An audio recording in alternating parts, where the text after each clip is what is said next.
Assalamualaikum warahmatullahi wabarakatuh. Perkenalkan, kami dari kelompok 4 dengan jumlah anggota 4 orang. Yang pertama ada saya sendiri yaitu Syahrul. Yang kedua ada Muhammad Yazid Armansyah. Yang ketiga ada Nabila Ananda Putri. Dan yang terakhir ada Muhammad Alpat.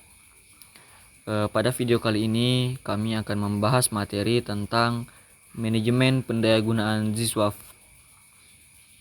Di sini ada latar belakang mana zakat, infak, sedekah, dan wakaf atau disebut juga dengan Ziswaf merupakan bagian penting dari sistem ekonomi Islam yang berfungsi sebagai sarana pemerataan kesejahteraan sosial dan pengentasan kemiskinan. Jadi keempat instrumen ini tidak hanya memiliki dimensi spiritual sebagai bentuk ibadah, tetapi juga memiliki fungsi sosial ekonomi dalam menggerakkan roda perekonomian umat. Indonesia memiliki potensi Ziswaf yang besar, mencapai lebih dari 300 triliun per tahun. Namun, realisasi pengumpulan masih rendah, hanya sekitar 5 sampai dengan 6%. Hal ini disebabkan manajemen penghimpunan dan pendayagunaan yang belum optimal. Karena itu, diperlukan sistem manajemen yang terarah agar Ziswaf benar-benar meningkatkan kesejahteraan masyarakat. Di sini kami membawakan 6 rumusan masalah. Yang pertama ada apa pengertian pendayagunaan Ziswaf. Yang kedua, bagaimana tahapan manajemen pendayagunaan. Yang ketiga, bagaimana bentuk manajemen penyaluran zakat konsumtif. Yang keempat, bagaimana bentuk manajemen penyaluran zakat produktif. Yang kelima, bagaimana pengelolaan zakat produktif. Dan yang terakhir yaitu bagaimana studi kasus manajemen pendayagunaan Ziswaf. Baik, langsung saja di materi pertama akan dijelaskan oleh saya sendiri, yaitu tentang pengertian pendayagunaan Ziswaf. Pada bagian pertama ini saya akan menjelaskan tentang pendayagunaan Ziswaf.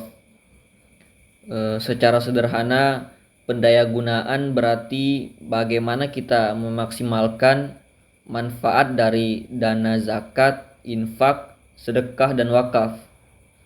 Jadi bukan hanya tentang menyalurkan dana kepada penerima, tetapi bagaimana dana itu bisa benar-benar memberdayakan mereka secara ekonomi. Intinya, pendayagunaan bertujuan mengubah mustahik dari yang awalnya hanya menerima bantuan menjadi orang yang mampu berdiri sendiri, lebih produktif, dan memiliki kehidupan ekonomi yang lebih baik. Menurut Aini tahun 2016, pendayagunaan Ziswaf merupakan bentuk tanggung jawab lembaga pengelola zakat dan wakaf untuk memastikan bahwa setiap dana yang terkumpul digunakan tepat sasaran dan memberikan manfaat yang nyata bagi masyarakat. Artinya, pengelolaan Ziswaf tidak boleh hanya berhenti pada distribusi, tetapi harus berfokus pada dampak jangka panjangnya. Kemudian masuk ke bagian kedua, yaitu tahapan manajemen pendayagunaan Ziswaf. Dalam praktiknya, pendayagunaan ini tidak bisa dilakukan sembarangan, tetapi harus melalui beberapa langkah penting.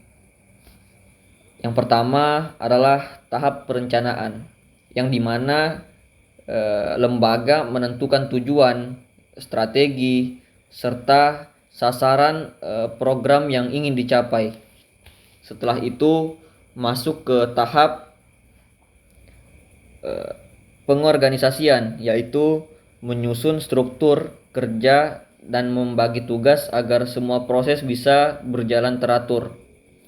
Selanjutnya adalah tahap pelaksanaan, yang dimana proses penyaluran dana baik yang sifatnya konsumtif maupun produktif sesuai dengan kebutuhan mustahik.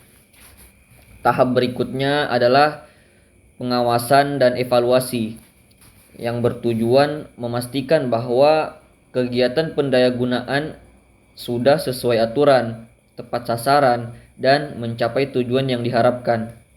Nah, yang terakhir ada tahap pengembangan berkelanjutan, yaitu upaya untuk terus melakukan inovasi, termasuk memanfaatkan teknologi agar sistem pengelolaan ZISWAF lebih efisien, transparan, dan memberi dampak yang lebih besar.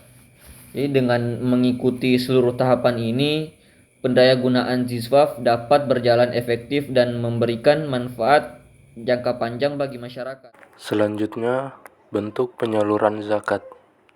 Penyaluran dana zakat pada dasarnya dibagi menjadi dua kategori utama, yang masing-masing memiliki tujuan dan mekanisme yang berbeda dalam memberdayakan mustahik atau penerima zakat.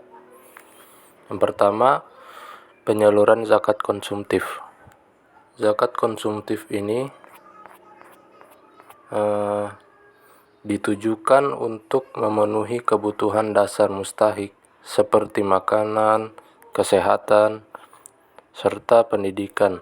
Meskipun bersifat jangka pendek, zakat konsumtif penting sebagai bentuk kepedulian sosial dan jaring pengaman bagi masyarakat miskin atau berdampak bencana.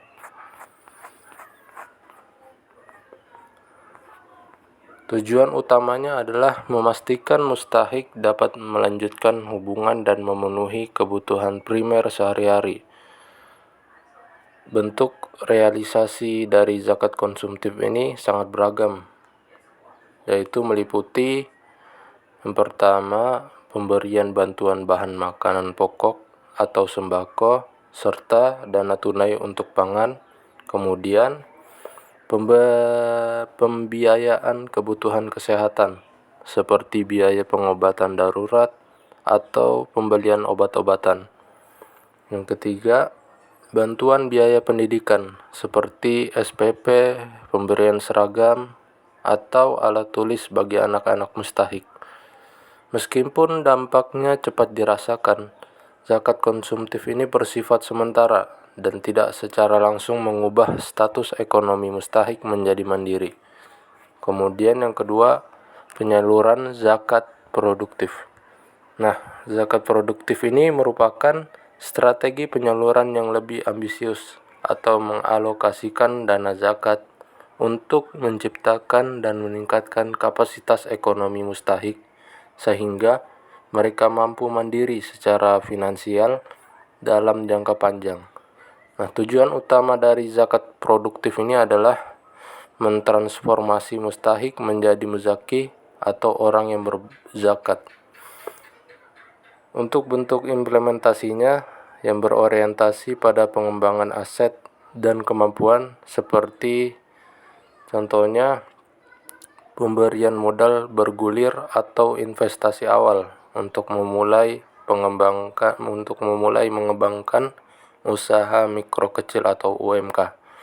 Kemudian penyelenggaraan pelatihan kewirausahaan dan pembekalan keterampilan teknis, misalnya menjahit, bertani, berternak, dan sebagainya. Penyediaan pendampingan bisnis atau monitoring berkelanjutan untuk memastikan usaha mustahik dapat tumbuh dan berkembang. Kemudian juga keberhasilan zakat produktif ini diukur dari peningkatan pendapatan mustahik dan kemampuan mereka untuk keluar dari garis kemiskinan dan menjadikannya instrumen penting dalam mengentaskan kemiskinan struktural. Jadi, secara singkat keduanya, zakat konsumtif berfokus pada mempertahankan hidup di masa kini, sementara itu untuk zakat produktif ini fokusnya pada menciptakan kemandirian ekonomi untuk masa depan yang akan datang. Selanjutnya, pengelolaan wakaf produktif. Wakaf produktif mengelola aset wakaf agar menghasilkan nilai ekonomi tanpa mengurangi nilai pokoknya. Konsep ini menekankan pada upaya untuk mengembangkan harta wakaf atau aset pokok agar menghasilkan nilai ekonomi secara berkelanjutan tanpa mengurangi atau menghilangkan nilai substansi dari aset itu sendiri. Intinya, wakaf diubah fungsinya dari hanya bersifat sosial konsumtif. Misalnya, masjid atau kuburan yang hanya digunakan tanpa menghasilkan pendapatan, kemudian menjadi instrumen investasi sosial ekonomi. Selanjutnya, prinsip utama untuk mempertahankan pokok dan mengembangkan hasil prinsip dasar dari wakaf produktif. Yang pertama, aset pokok atau mauquf. Harus dipertahankan nilainya secara utuh dan tidak boleh dijual, diwariskan, atau dihilangkan kepemilikannya. Kemudian yang kedua, hasil atau outputnya.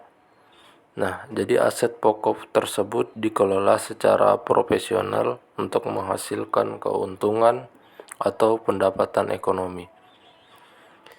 Selanjutnya, pemanfaatan keuntungan dan keberlanjutannya. Yang pertama ini keuntungan yang dihasilkan dari pengelolaan aset produktif. Inilah yang kemudian disalurkan untuk memenuhi tujuan sosial dan kemaslahatan umat. Penyaluran hasil keuntungannya, keuntungan yang bersih digunakan untuk membiayai program seperti pendidikan, memberikan beasiswa atau pembangunan sekolah, kemudian kesehatan, subsidi biaya pengobatan atau operasional rumah sakit wakaf, pemberdayaan sosial, program pelatihan kerja atau modal usaha, menciptakan keberlanjutan ekonomi umat. Nah, ini memastikan bahwa bantuan yang diberikan kepada masyarakat tidak hanya bersifat sekali habis, tetapi berasal dari sumber dana abadi yang terus berputar dan menghasilkan manfaat dari tahun ke tahun. Ini adalah kunci untuk mencapai kemandirian dan kekuatan ekonomi umat Islam dalam jangka panjang. Ya, selanjutnya ada studi kasus Basnas. Basnas menjadi contoh sukses pendayagunaan Ziswap melalui program seperti Balai Ternak, Siken, Smart, dan Desa Berdaya. Program tersebut memberikan moda pelatihan dan pendampingan hingga mustahik bisa mandiri. Ada pula wakaf produktif yang untuk rumah sakit dan pendidikan bekerja sama dengan lembaga keuangan syariah. Pendayagunaan Ziswap yang profesional dan akuntabel terbukti mampu meningkatkan kesejahteraan masyarakat, mengurangi kemiskinan, serta memperkuat kepercayaan publik terhadap lembaga zakat. Selain itu, Ziswap berperan strategis dalam mendukung pembangunan berkelanjutan dan pencapaian. Ya, yang terakhir ada kesimpulan. Manajemen pendayagunaan Ziswap merupakan kunci keberhasilan ekonomi Islam yang berkelanjutan. Pengelolaan yang profesional, transparan, dan berbasis pemberdayaan dapat menjadikan Ziswap sebagai pilar utama dalam pembangunan ekonomi umat serta menciptakan masyarakat yang mandiri dan sejahtera.